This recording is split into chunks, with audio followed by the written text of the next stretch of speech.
Hello friends, today we are going to discuss qualitative research. This lecture on qualitative research is a part of your paper Communications Research.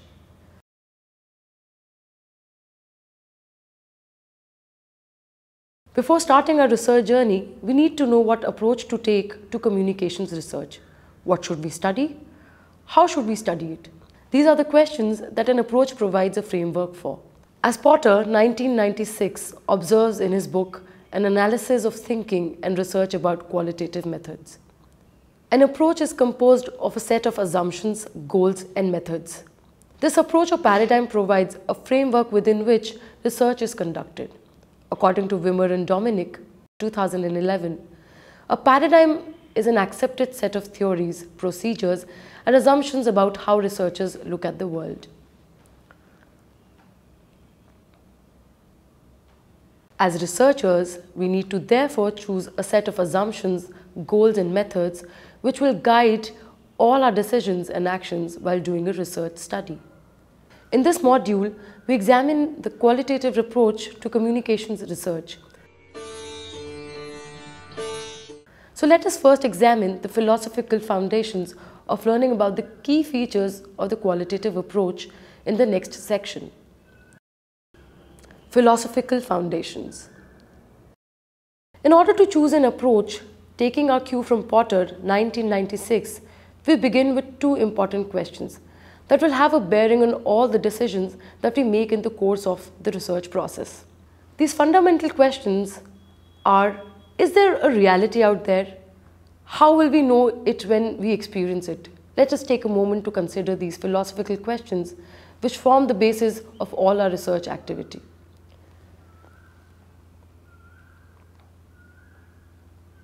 The first question is what philosophers call ontology. The second falls under epistemology. Both these questions can only have axiomatic answers, that is, answers that are assumptions or beliefs. How can this be so? If you can think about it, we come to know about reality through our senses.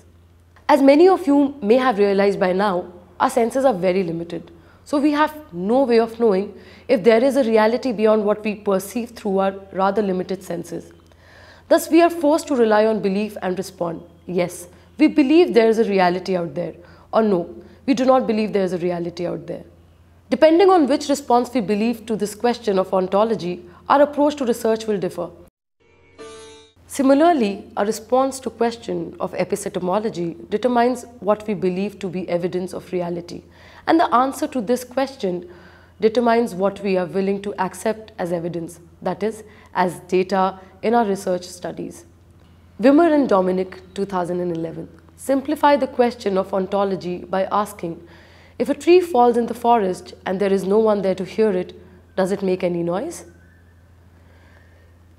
If you answer that unless there is an observer, how will we even know that there is a sound? That implies that you believe that reality is subjective and is created in the mind of the observer. If you answer that there is a noise, regardless of the observer, that implies that you believe that there exists an objective reality independent of the observer. Neither response is privileged over the other, but it will determine which research approach you will be able to take. Based on these responses, two main approaches, that is qualitative and quantitative, are used in mass communications research. The qualitative approach believes in subjective realities and quantitative approach believes in an objective reality. Potter, 1996, explains that at the broadcast, most fundamental level of philosophy, that is at the level of ontology and epistemology, we start with an approach.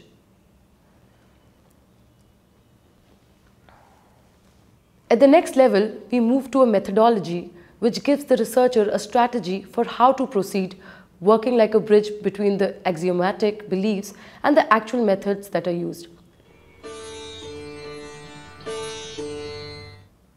It provides a context between which a particular method can be used. Proceeding a level further, we choose a method which is a tool to be used at the tactical level. It gives us a technique for data collection and data analysis and writing.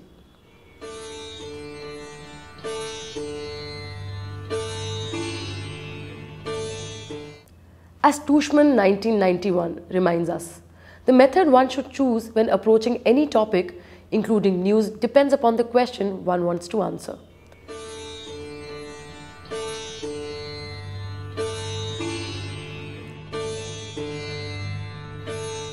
Key features of the qualitative approach. As Wimmer and Dominic 2011 point out in their textbook Mass Media Research, the word qualitative has been used to refer to 1. A broad philosophy and approach to research, 2. A research methodology, and 3. A specific set of research techniques. They identify 8 key features of the qualitative approach. These are the positions take on. Number 1, reality. Number 2, the individual. Number 3, generalization. Number 4, role of the researcher. Number 5, design. Number 6, setting. Number 7, measurement instruments. Number 8, theory building. Let us examine these positions in detail. Number 1, reality. As we discussed before, qualitative researchers believe that reality is subjective and is created in the mind of the observer. They also believe that the reality is holistic and cannot be divided into its component parts. Number 2, the individual. The qualitative approach views the individual as unique and therefore not fitting into general categories. Number 3, generalization. Since qualitative researchers believe in the uniqueness of individuals, they do not aim to arrive at generalizations where one size fits all. Rather, they aim for depth and focus on specifics of the situation or the individual. Number 4, role of the researcher. The belief in subjective realities leads to qualitative researchers to hold that the researcher is integral to the data and cannot be separated from the data. Number 5, design. Since the situations and the individuals being studied by the researchers are specific and unique, the design of qualitative research study emerges from the interaction of the researcher with them. Number 6, setting. Qualitative research takes place in the natural environment of the individual's situation that is being studied. Number 7, measurement instruments. This is related to the role of the researcher. The measurement instrument does not exist independent of the researcher. Number 8, theory building. Theory is developed as the data that is collected is analyzed. An inductive process is used. That is, the data are examined to understand what explanation best fits them.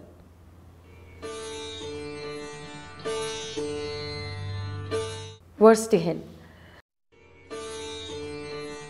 Max Weber's concept of Wetzehen, a German word which translates to deep meaning, plays a foundational role in the qualitative research approach because it refers to the meanings that people give to their own social situations and activities.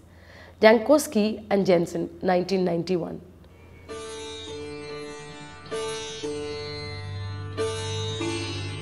Tushman 1991 explains how research studies by Max Weber and Robert E. Park take the qualitative approach to answer the question, what is news?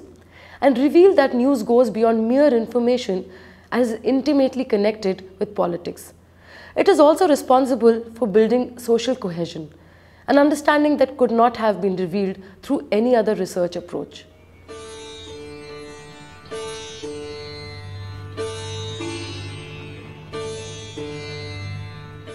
Let us look at some examples that to illustrate how the qualitative approach to communications research adds to our understanding of a phenomenon. In Retail Therapy 2011, an article carried in The Economist about Ernest Dichter, a Viennese market researcher who practiced in the USA in the 1930s, we learn about how Dichter used the qualitative approach to tweak the Chrysler car company's ads.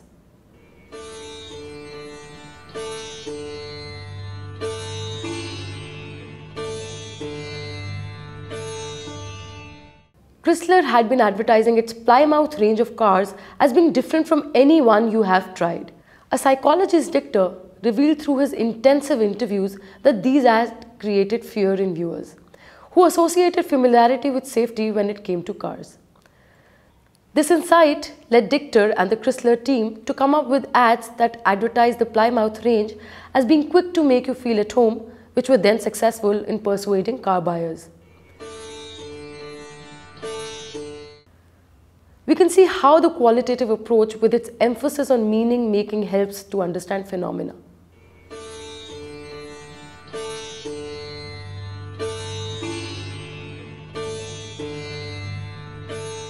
Parmeswaran 1999 conducted an ethnographic study of upper-class young women's English romance novel reading habits in Hyderabad and found that given India's colonial history and the privileged position of the English language, the reading of romance novels were constructed to be an extension of the building of English language proficiency and therefore supported by families and others.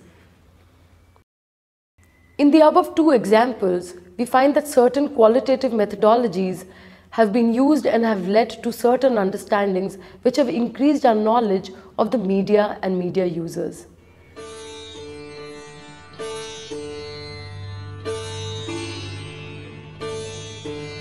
Let us examine qualitative methodologies in the next section. That is, when we say Parmeswaran 1999 conducted ethnographic research, what exactly do we mean?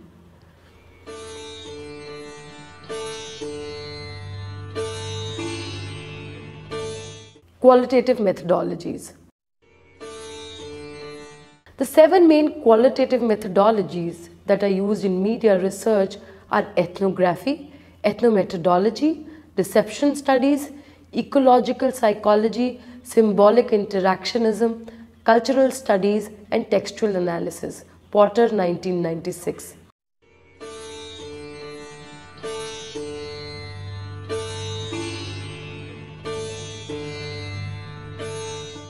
We turn to Porter 1996 to familiarize ourselves with this. Ethnography. Ethnography is used widely in the field of anthropology. Naturalism, or the study of a phenomenon in its natural state, is an important belief in this methodology.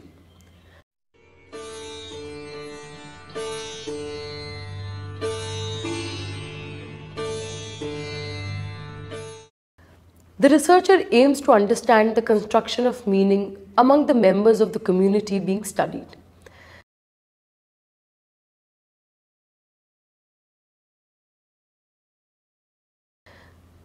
This is an inductive method with a strong focus on meaning making.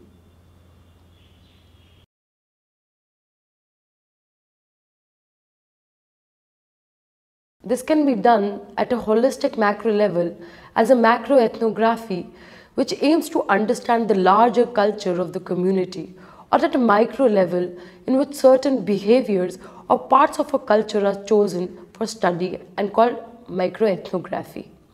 Microethnography is generally used in communication research.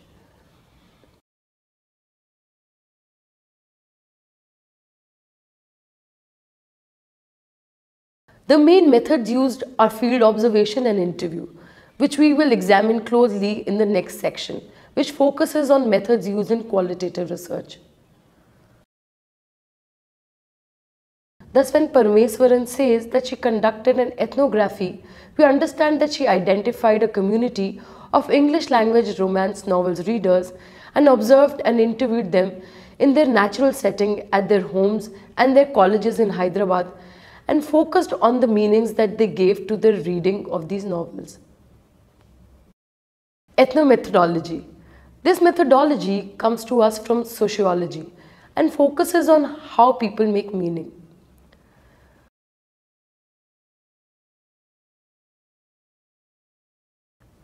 The interview method and discourse analysis are used in this methodology. Reception study. This methodology has its origin in literary theory and criticism and looks specifically at the interaction between content or text as it is known and the user.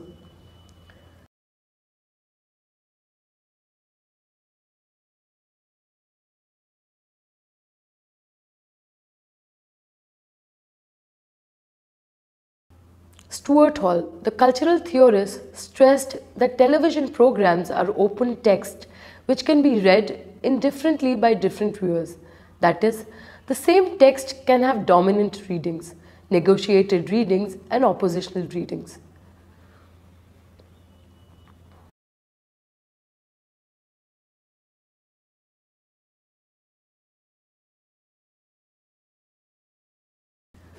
Dominant readings are done by readers who do not contest the dominant ideology in the content. Negotiated readings are done by readers who translate the dominant ideology to fit with the social position. And oppositional readings are done by readers who are in conflict with the dominant ideology due to their social position. While reception study is similar to ethnography, it is narrower in its concerns. In-depth interviewers and participant observations are the methods used in reception study. Ecological psychology. This methodology arises from psychology and is concerned with the influence of the environment on behavior. It is different from ethnomethodology and reception studies because it is concerned with biological and developmental factors and looks at how media behaviors are influenced by larger contexts.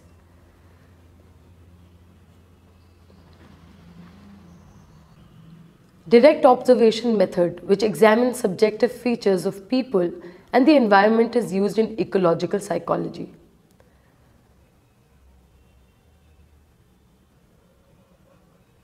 Symbolic interactionism. This methodology is concerned with how symbols are used in interactions between people and the meanings that arise in social settings.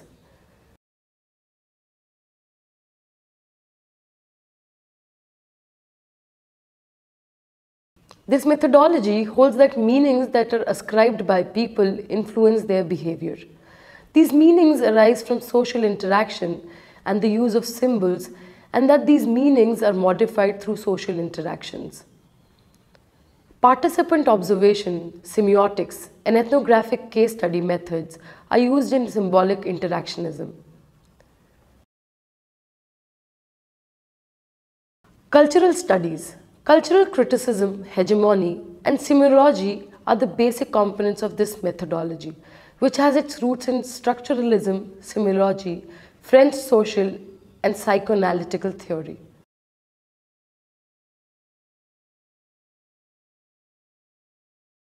The British School of Cultural Studies, associated with University of Birmingham's Centre for Contemporary Culture under Stuart Hall.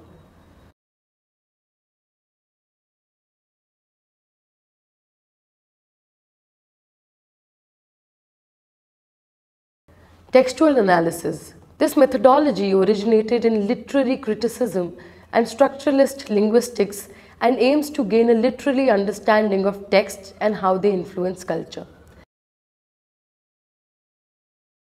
Data gathering is therefore only from the texts themselves. 4 main qualitative methods are used in qualitative communications research. These include field observation, in-depth interviews, focus group discussions, and case studies. These are interpretive methods.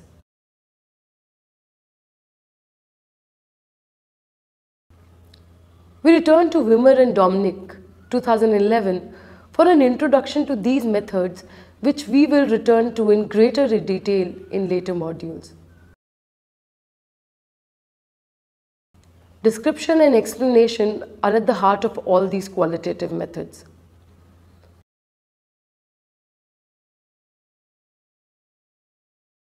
Field observation. In this method, the researcher uses 2 dimensions to situate herself for data collection.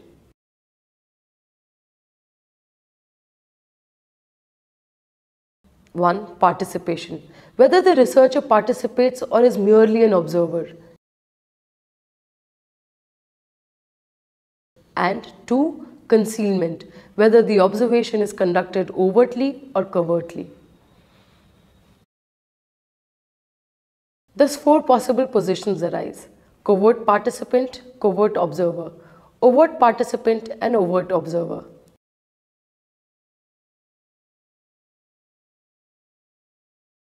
Thus, in the ethnographic study of English language, romance reading by young Indian women, undertaken by Parmeswar in 1999, she took the position of an overt observer, where the participants in the study, the young women readers, were aware that she was a researcher, here to understand their reading behavior. The main advantage of field observation is that the researcher does have to rely on self-reported data from the participants, but instead actually observes the first-hand the behavior of the participants. The researcher needs to be aware of the possibility of the Hawthorne effect.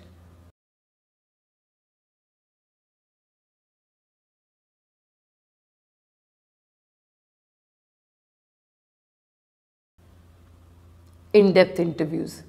This method involves long one-on-one interviews that could take several hours and multiple such sessions.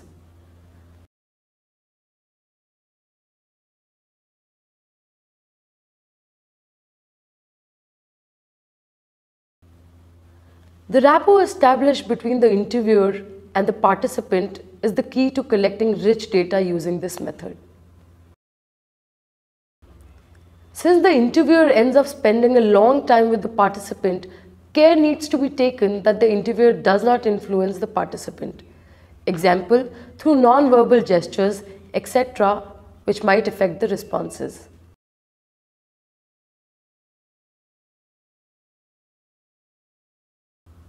Focus group discussions. This method involves a group interview of 6 to 12 persons who are chosen because they all have a feature that the researcher is interested in. The researcher moderates the discussion and raises questions that are of interest to the research study.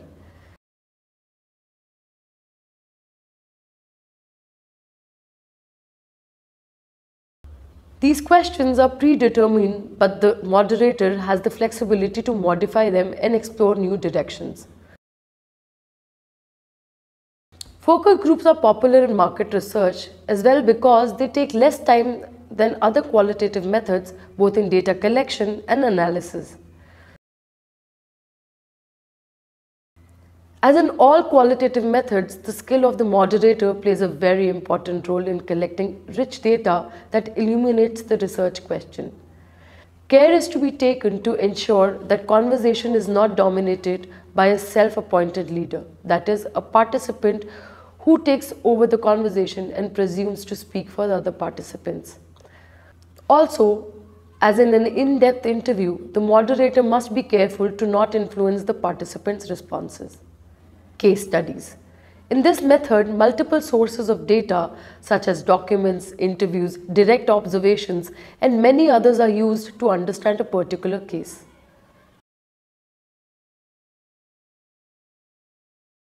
In this lesson, we started our research journey by learning about an approach or paradigm that provides a framework within which research is conducted.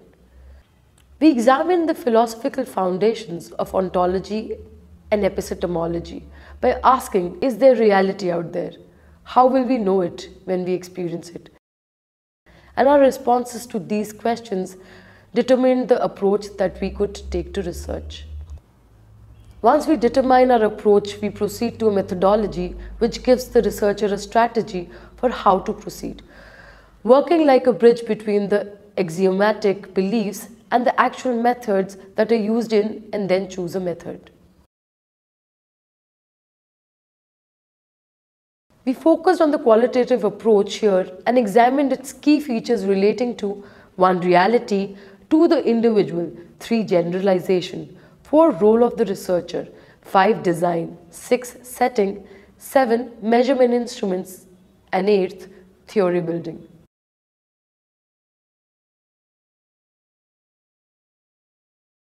We familiarized ourselves with the 7 main qualitative methodology that are used in media research, which are ethnography, ethnomethodology, reception studies, ecological psychology, symbolic interactionism, cultural studies, and textual analysis. We also explored the 4 main qualitative methods are used in qualitative communications research, such as field observation, in-depth interviews, focus group discussions, and case studies.